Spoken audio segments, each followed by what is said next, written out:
দেশে জ্বালানি সংকটের প্রভাব দিন দিন বাড়ছে। প্রতিনিয়তই জ্বালানির জন্য ফিলিং স্টেশনে ভিড় করছেন চালকরা। এ নিয়ে আরো জানাতে সাতক্ষীরা থেকে সরাসরি যুক্ত হচ্ছেন সহকর্মী শরীফুল্লাহ কায়সার সুমন। সুমন, জ্বালানি তেলের এমন সংকটে কি বলছেন ভোক্তারা, কি তথ্য আছে জানাবেন? ববলি, দাঁড়িয়ে আছি সাতক্ষীরার একটি যে সাতক্ষীরা শহরের প্রাণকেন্দ্রে অবস্থিত এবি খান পেট্রোল পাম্পে। এখানে কিন্তু সকাল থেকেই আমরা দেখতে পাচ্ছি যে তেল নেই এই বিজ্ঞপ্তি, যার ফলে এখানে ভোগান্তি বেড়েছে এবং এখানে লাইনে লাইনে দাঁড়ানো মানুষ। এখন চলছে বৃষ্টি, এই বৃষ্টির মধ্যে কিন্তু মানুষ ভিজছে এবং যার ফলে মানুষের ভোগান্তি এখন চূড়ান্ত পর্যায়ে এবং মানুষ এই অবস্থার মধ্যে তারা মানে তেল না পাওয়ার যে সমস্যা, এই তেল না পাওয়ার সমস্যার কারণেই কিন্তু মানুষ এখন দিশেহারা অবস্থা। প্রতিদিন সংঘাত, বিবাদ, বিভিন্ন সমস্যা, বিভিন্ন জিনিসের মধ্যে জড়িয়ে জ্বালানির অভাবে কৃষিকাজ ব্যাহত হচ্ছে, সমস্যা হচ্ছে। এখানকার কৃষি পণ্য দেশের বিভিন্ন জায়গায়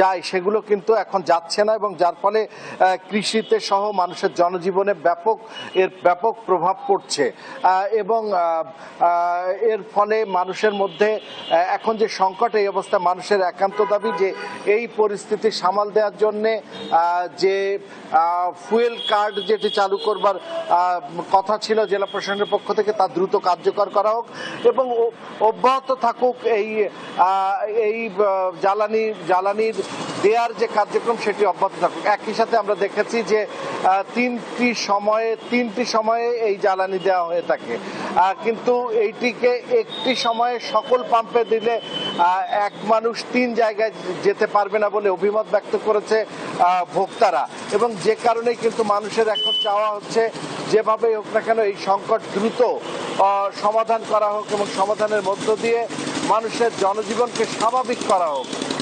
আমরা দেখেছি যে